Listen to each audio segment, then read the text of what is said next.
বাড়া যত দিন যাচ্ছে সবাই মনে হচ্ছে তত হাঙরচুদা হয়ে যাচ্ছে। ভোটার বল এইভাবে আমি আর একা একা কতদিন দেখবো? আমার কি দায় পড়েছে নাকি? হ্যাঁ, ঘরে একটা আস্ত আড্ডা আমরা জলজান্ত ছেলে থাকতে এই বুড়ো বয়সে আমাকে খেটে মরতে হচ্ছে। ও বা 100 টাকা দাও তো, খুব দরকার। কি হয়েছে? 100 টাকা? হ্যাঁ, ওই পোল্ট্রি ল্যাংচারা না সবাই পিকনিক করছে, জানো বাবা আমি করবো। চোরের বাচ্চাগুলো, তোরা আমাকে কি পেয়েছিস নাকি বলতো?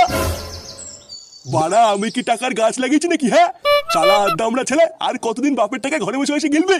চোরের বাচ্চা, এত কিস্তি মারি তাও তো লজ্জা নেই, সেই আমার গান ভেঙেই খাবি। তোর জায়গায় অন্য কোনো ছেলে হলে না এতদিনে লজ্জায় লাইনে মাথা দিয়ে মরতো। শালা শেখো মানে ঘরে বসে বসে 3 বেলা খাওয়ার সাথে সাথে লজ্জা ঘিনার মাথা খেয়ে বসে আছে। ভগবান জানে কি পাপ করেছিলাম আর কি পাপ করে তোর মতন একটা ছেলেকে জন্ম দিয়েছিলাম। কিরে এখনো কপালের উপর দাঁড়িয়ে আছিস কেন? বেরো এখান থেকে। যত সব বালছালগুলো এসেও জোটে আমার কপালে। বুঝলে পল্টুদা, আজকে না ফুটোর কথা খুব মনে পড়ছিল। ফুটো থাকলে কত আনন্দ হতো, কত মজা করতাম আমরা সবাই মিলে। এখন আর ফুটোও নেই, আর সব কেমন যেন ঝিমিয়ে গেছে। ও যে সেই 1 বছর আগে রাগ করে কোথায় চলে গেল, আমাদেরকে তো একবার বলেও গেল না। কোথায় আছে কেমন আছে তাও তো জানি না।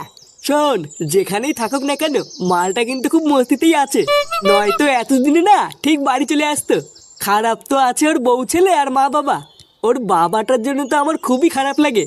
এই বয়সে ওর বাবা সংসার চালানোর জন্য কি কষ্টই না করছে। আচ্ছা পল্টু, আমরা তোর বন্ধু হয়ে ওর মা বাবার পাশে একটু দাঁড়াতে পারি, তাহলে তোর ফ্যামিলিতেও বেশি কষ্ট থাকবে না, আর ওর বাবাকেও এই বয়সে আর কাজ করতে হবে না। হ্যাঁ, কথাটা তুই একদম খারাপ বলিসনি। পল্টুদা চলো আমরা ফুটুদের বাড়িতে গিয়ে ওর মা বাবার খোঁজ নিয়ে আসি, ওদের কি সুবিধা অসুবিধা সব জেনে আসি, পরে নয় এক টাইমে গিয়ে দিয়ে আসবো। ঠিকই বলেছিস, চ সবাই মিলে গিয়ে দেখে আসি। কাকু, ও কাকু! পল্টুদা জোরে ডাকো জোরে। কাকু! এই কে রে? ওই তো পল্টু আসছে। এ কি রে পল্টু ফটকে ল্যাংচা, তোরা এতদিন পর?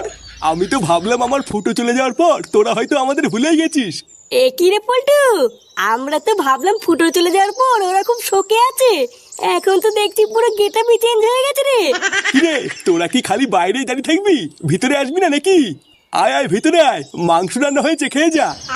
পল্টুদা এইসব আমি কি দেখছি গো, এ তো নিজের চোখ বিশ্বাস হচ্ছে না। লেওরা যারা কোনোদিন শাক পাতা ছাড়া ভাত পেতো না, তারা দেখছি আজকে মাংস রান্না করে ডাকছে। বাড়া চুপ কর, আগে ব্যাপারটা আমাকে বুঝতে দে। আরে গিন্নি, কই গো গিন্নি, তাড়াতাড়ি এদিকে এসো, দেখো কারা এসেছে। ওমা, আমি এটা কি দেখছি গো, এতদিন পর তোরা এসেছিস। আর বলো না গো গিন্নি, ওরা তো ভেতরে আসতেই চাইছিল না, আমি জোর করে নিয়ে এসেছি। আমার ফুটো চলে যাওয়ার পর সেই থেকে তো আর ওরাও আমাদের বাড়িতে আর আসেনি। হ্যাঁ গো, তুমি ঠিকই করেছো, আজকের এই খুশির দিনে ওরা না থাকলে কি করে হবে। খুশির দিন মানে? কেন, কিছু হয়েছে নাকি আজকে? কেন কাকু, কারোর কি পুঙ্গা টুঙ্গা মারা গেছে নাকি? আরে আমাদের ফুটো সে তো বিদেশে গিয়ে বিশাল বড় চাকরি করছে রে। কি চাকরি? হ্যাঁ, তা নয় তো আর কি বলছি, আজকে এতদিন পর আমার ছেলে ফুটু ইনকাম করে 60,000 টাকা পাঠিয়েছে। 60,000 টাকা? আহ, ইয়ে মানে নানা কাকিমা, আমরা আজকে আর কিছু খাবো না, আমাদের লেউড়া পেট ভরে গেছে। বাড়া একটা জিনিস আমার মাথায় কিছুতেই ঢুকছে না, ফুটো বিদেশে গিয়ে চাকরি করছে। হ্যাঁ রে পল্টু, আমিও তো ওটাই ভাবছি, যে চুদির ভাই ক্লাস 2 ফেল করেছে সে চোদনা চাকরি পেলো কি করে। না রে, ফুটোর কথা বলা যায় না, ওর ভিতরে একটা আলাদা ট্যালেন্ট আছে বুঝলি। কিন্তু তাই বলে 60,000 টাকা বাড়িতে পাঠিয়েছে, অতগুলো টাকা তো ভোদার বেলা আমি কোনোদিন চোখেও দেখিনি। পল্টুদা আমার মনে হয় ফুটো কোনো বড় সড়ো চাকরি পেয়েছে বুঝলা। হ্যাঁ, তা তো পেয়েছেই। আমি ভাবছি বুঝলি, কাল সকালবেলায় শহরে গিয়ে ফুটোর সাথে একবার দেখা করে আসবো। কি বলতিস কি রে পল্টু, তুই ফুটোর সাথে দেখা করতে শহরে যাবি? ও এখন এত বড় একটা চাকরি করছে, ওর এত টাকা হয়েছে, যদি আমাদের ওর ঘরের গেট থেকেই তাড়িয়ে দেয়। আরে না রে, ফুটো আর যেমনই হোক ওই রকম না, তোরা সবাই রেডি হয়ে যাবি, কালকে সকালবেলায় আমরা বেরিয়ে যাবো, ঠিক আছে? পল্টুদা চলে তো আসলাম, কিন্তু এবার কোথায় যাব? কোথায় আবার যাব, দাঁড়া সামনে গিয়ে শুনি ফুটোকে কেউ চেনে কিনা। চ সামনে আগিয়ে কাউকে জিজ্ঞাসা করে দেখি। আছে পল্টুদা চলো। এই যে দাদা, ইয়া ব্রো, কোনো সমস্যা হয়েছে নাকি? এমা না না, কোনো সমস্যা হয়নি। তবে আমাকে দাঁড় করালে কেন? What is year problem bro? মানে আসলে আমরা ফুটোকে খুঁজে বেড়াচ্ছি। আপনি কি ফুটোকে দেখেছেন? ফুটো, yeah bro yeah, I love ফুটো। আমি তো ছোটবেলার থেকে ফুটোকে দেখছি।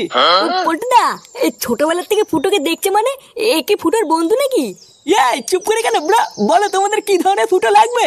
এই ছোট ফুটো, বড় ফুটো, কালো ফুটো, সাদা ফুটো, সব ধরনেরই ফুটো অ্যাভেলেবেল আছে আমার কাছে। এই ছোট ফুটো, বড় ফুটো, কালো ফুটো, সাদা ফুটো মানে এই কি বাড়া ল্যাংচা? এলে ওরা কোন ফুটোর কথা বলছে রে? ওটা তো আমি বুঝতে পারছি না পল্টুদা। এই কি ব্রো, কিছু বলছো না যে? মানে পল্টুদা, ওই যে দাদা ভাই, দিদি ভাই, চলে এসেছি আমি, তোমাদের সকলের প্রিয় ফুটো। ভগবানের আশীর্বাদে আমি ছোট থেকে কানেও শুনি না আর চোখেও দেখি না, আর কথা তো লাউড়া বলতেই পারি না। তাই দূরে দাঁড়িয়ে কি দেখছো? কাছে এসো, কাছে এসে গরিব দুঃখীকে 2 টাকা ভিক্ষা দিয়ে যাও। দাদা ভাই, ও, তার মানে শুনে বাচ্চা তো শহরে এসে এই চাকরি করছে? পল্টুদা, এ তো আমি নিজের চোখেও বিশ্বাস করতে পারছি না। আমি তো ভাবলাম ফুটো শহরে গিয়ে কত বড়ই না কাজ করছে। ও যে এই বালের কাজ করে, এ তো আমি নিজের চোখেও বিশ্বাস করতে পারছি না। কেন, তুই না বলেছিলিস যে শহরে এসে ফুটোর সাথে থেকে চাকরি করবি? যা যা, ওর পাশে গিয়ে কালেকশন কর কি, যা। এই মেরেছে পল্টুদা, আমি এই বালের কাজ করবো না। ওরা গ্রামে এই চুদির ভাইটার বাপ সবাইকে ভাব বাড়ি বলে বেড়াচ্ছে শহরের ছেলে চাকরি করে, আরও এইখানে এসে এই গাড়ি পেঁয়াজি করছে। দাঁড়া ফুটো, এই শান্তির ছেলে ফুটো। এই কে রে ভাই? কিরে দাঁড়িয়ে আছিস কেন? এই সুরে বাচ্চা সেটা ভাঙ, সেটা ভেঙে পার্সেল করে গ্রামে নিয়ে চ। এই কে রে? লেওড়া সামনে আয়।